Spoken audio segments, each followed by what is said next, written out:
दोस्तों, स्वागत है हमारा वीडियो में। सीरियल गहना जेवर या जंजीर में लेकर हूं नया अपडेट। आयुष्मान के जीवन में एक अदृश्य परिवर्तन धीरे धीरे अपनी पकड़ मजबूत कर रहा था।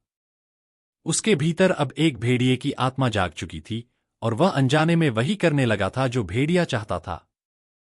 लेकिन आयुष्मान और उसके घर वाले इस बदलाव से पूरी तरह अनजान थे। वहीं आलिया को सब कुछ पता था। उसने इस सच को स्वीकार कर लिया था क्योंकि वह खुद भी एक इंसानी भेड़िया बन चुकी थी।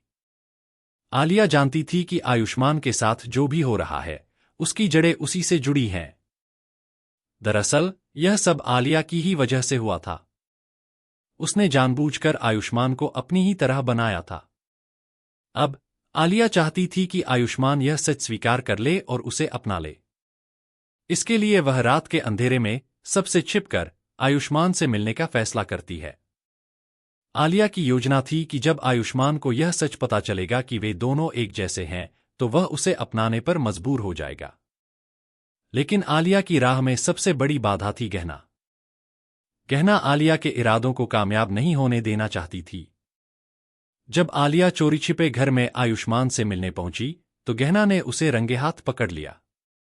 आलिया को घरवालों के सामने लाया गया, जहां बुआ जी ने साफ शब्दों में कह दिया कि अब आलिया का आयुष्मान से कोई रिश्ता नहीं है। उन्होंने उसे चेतावनी दी कि वह दोबारा आयुष्मान के पास न आए। लेकिन इसी बीच गहना को एक और चौंकाने वाली सच्चाई पता चलने वाली थी। उसने देखा कि जब भी रात के समय पायल की आवाज गूंजती, आयुष्मान असामान्य व्यवहार करने लगता था।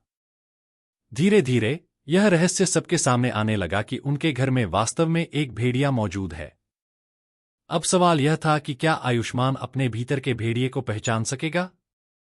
और क्या गहना और आलिया के बीच की यह जंग आयुष्मान के भविष्य को हमेशा के लिए बदल देगी?